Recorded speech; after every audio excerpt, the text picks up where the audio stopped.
Shalom, shalom, shalom, les bien-aimés frères et sœurs, que le Seigneur Jésus-Christ nous bénisse, afin que dans tous nos faits et gestes, toute la gloire lui revienne, car il le mérite.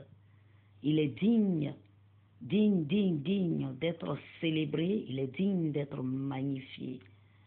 Merci Seigneur, Père éternel, merci Saint-Esprit de Dieu, Dieu de révélation, conduis-moi en toutes choses, que je ne dise rien pour me faire plaire, mais que tout ce que j'ai à dire soit pour fortifier quelqu'un et donner gloire au roi de gloire. Une seule personne, un seul être mérite la louange, l'élévation, la considération, l'honneur et la gloire. C'est le seul maître, le seul Seigneur, le Seigneur des seigneurs, le roi des rois, l'alpha et l'oméga, le Seigneur Jésus-Christ. Alléluia.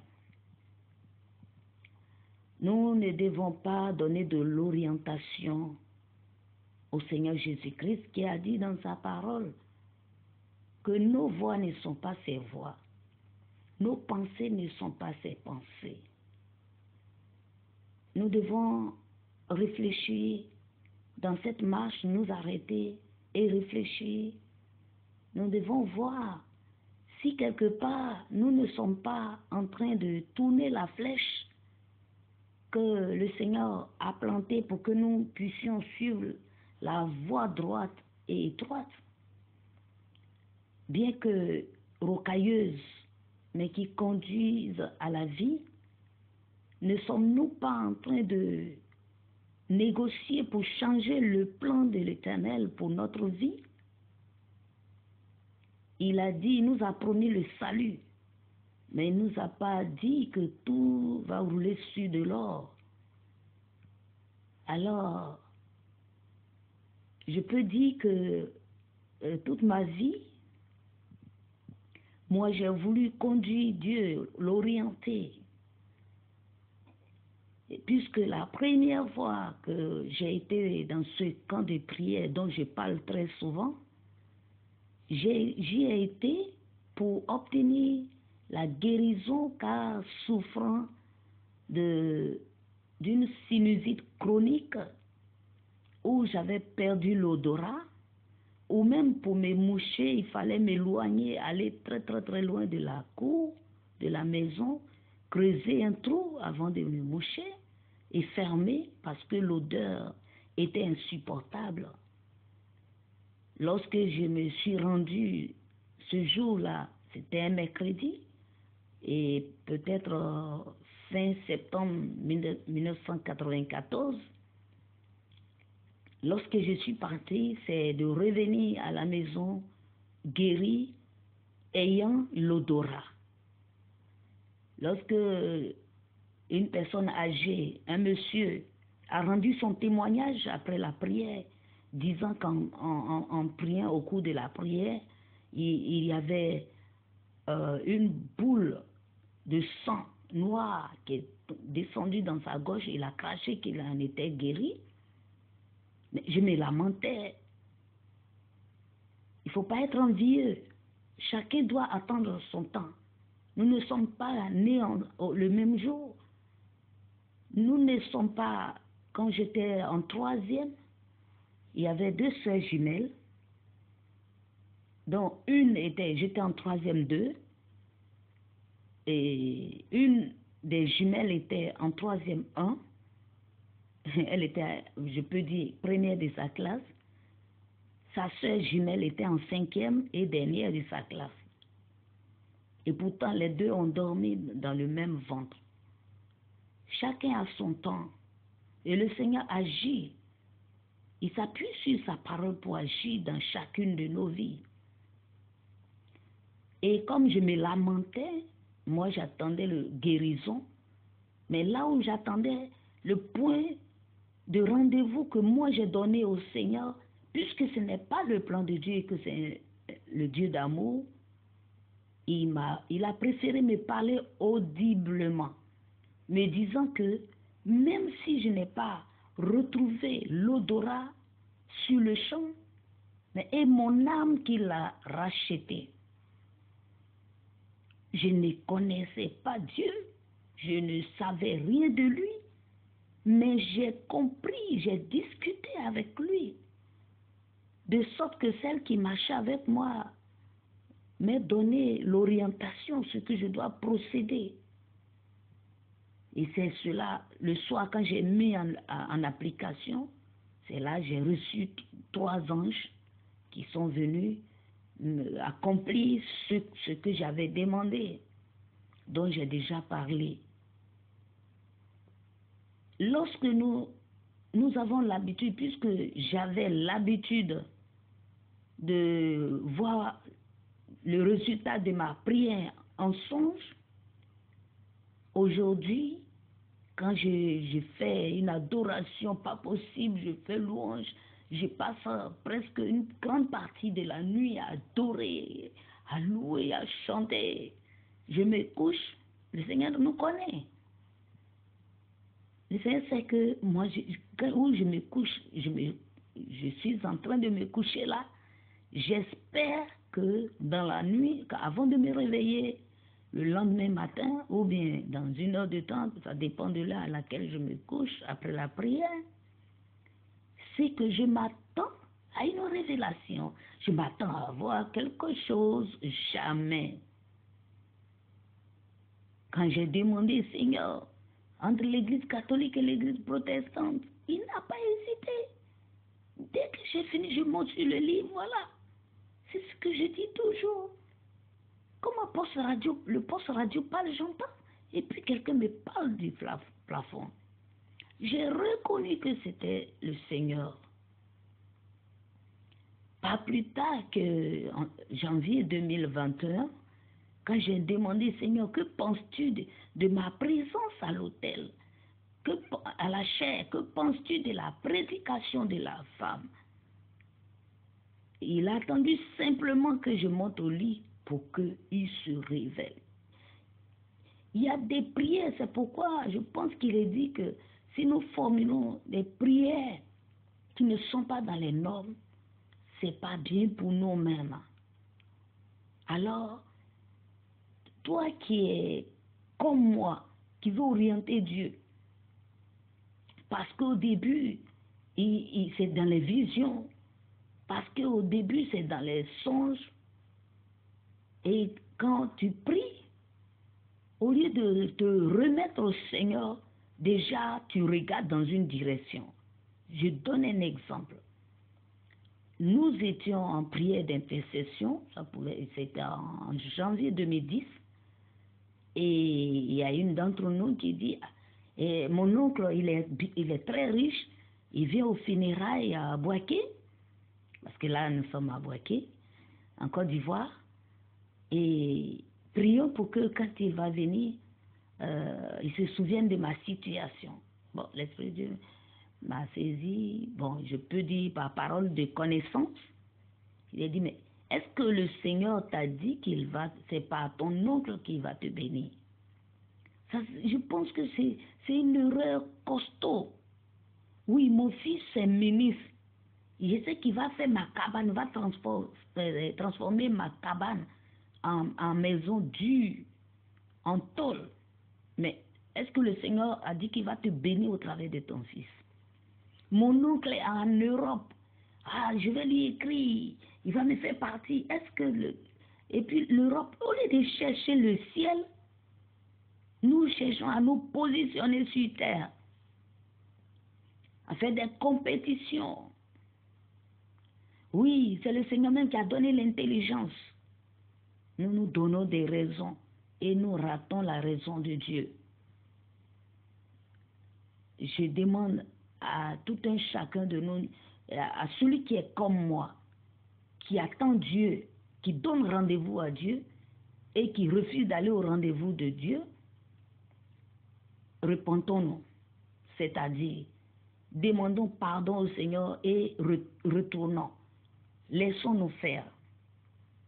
En 2004, j'étais dans une église dirigée par une prophétesse et son mari, l'apôtre. Au cours du culte, je vois qu'elle recevait, et on devrait atteindre près de 10 femmes, bon, 10 prophétesses. Maintenant, chacune, elle recevait le nom que le Seigneur a donné à chacune. Elle donnait, s'appelait Daniel, donc il y a Daniel 2, Daniel 3, Daniel 4.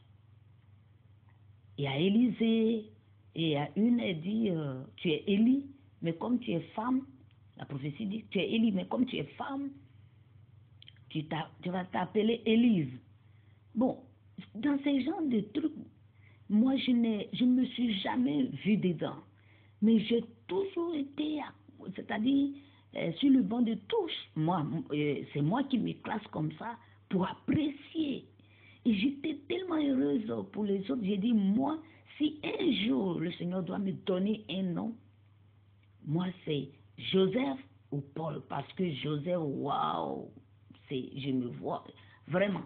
Et Paul, oui, je suis la pire des pires. Donc, je ne regardais pas ce qui se passait, je n'écoutais pas ce qui se passait. Moi seulement, j'avais la tête baissée, et puis Joseph ou Paul, Joseph ou Paul, Joseph ou Paul. Mais la dame, l'onction était tellement forte sur la servante que je me suis rendu compte, j'ai dit, peut-être que c'est à cause de moi, elle est en train de souffrir. La Seigneur, pardonne-moi. Quand j'ai dit Seigneur, pardonne-moi dans mon cœur, mes lèvres n'ont pas prononcé. En même temps, tu es Élie. Tu es Élie. Je lève ma tête, c'est de moi il s'agit. Tu es Élie. Mais là, bon, l'autre, elle est Élie, mais comme elle est femme, c'est Élise. Mais moi, le Seigneur n'a pas changé. Et quelqu'un va dire, mais une femme prophétesse qui a donné, elle n'était pas dépouillée. Mais si le Seigneur n'est pas là-bas, il ne va pas là-bas. Et comment il arrive à nous récupérer? Et moi j'aime me plaindre. Tu me faisais quelque chose, je me plains à Dieu. Et j'ai dit, c'est quoi Élie? Je ne connaissais pas bien la vie d'Élie. Élie d'Élysée. J'ai dit comme ça, comme il y a Élie le sacrificateur.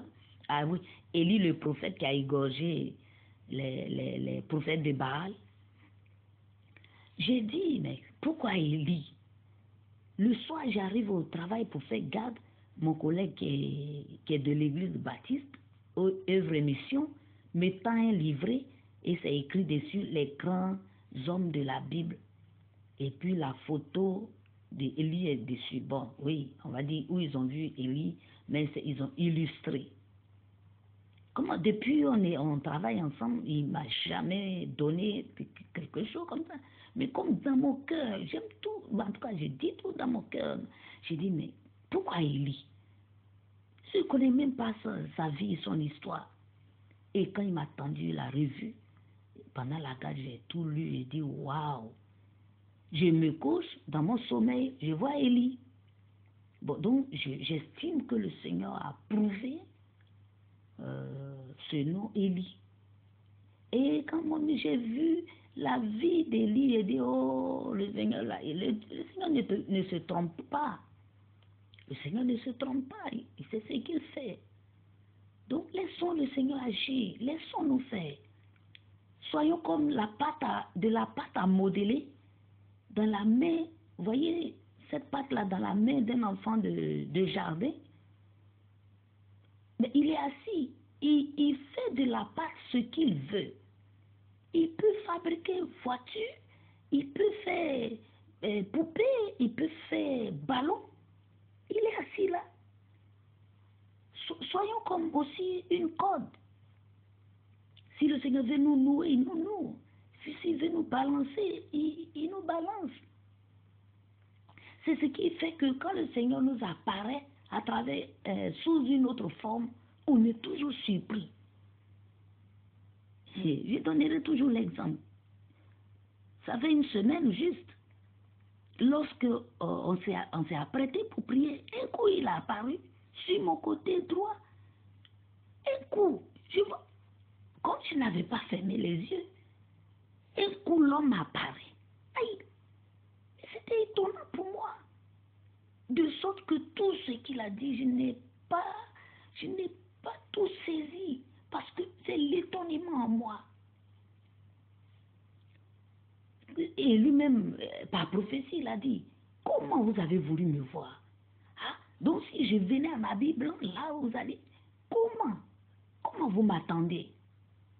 Regardez, j'ai dit prions, on se met à prier, il apparaît comme ça, il apparaît. C'est pas quelqu'un qui a marché quoi pour venir, non, il a apparu comme ça. Mais c'est parce que on a dit, Seigneur, sois avec nous, accompagne-nous.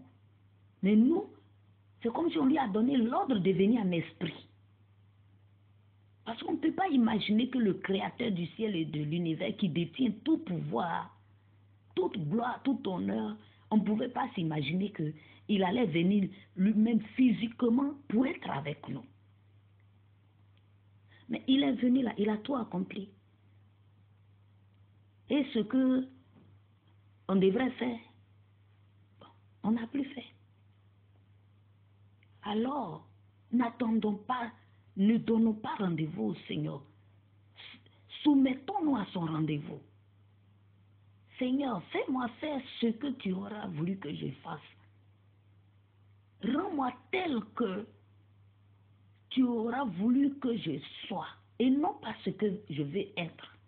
Seigneur, je me soumets à toi, je me remets à toi. Il n'a pas dit que la marche sera facile, mais il a dit une chose, je serai avec toi jusqu'à la fin du temps. Ça veut dire que dans cette galère que tu traverses, il est avec toi. Dans ce chômage, il est avec toi. Mais seulement dépouillons-nous, sanctifions notre parole. Ayons du sel dans notre parole, pas d'arrogance, pas de paroles déplaisantes. Saint-Esprit, aide-nous, apprends-nous à parler, oriente-nous. Nous ne voulons pas offenser, choquer le Seigneur Jésus-Christ qui a payé le prix le plus cher. Il nous a rachetés de tout péché. Père, merci. Accompagne ce message pour quelqu'un. Quand un message sort, ce n'est pas pour tout le monde, ce n'est pas pour tous ceux qui vont écouter ou suivre, mais c'est pour quelqu'un. Ce que je sais, c'est pour quelqu'un. Il est minuit 49, ce mardi 5, minuit 49. Bon, si je suis poussée à faire ce message, c'est que c'est pour quelqu'un. Et je sais que là, ça ne va pas venir à la personne. À toi, gloire, honneur et élévation, Père éternel, au nom précieux de Jésus-Christ, notre Seigneur et Sauveur. Amen.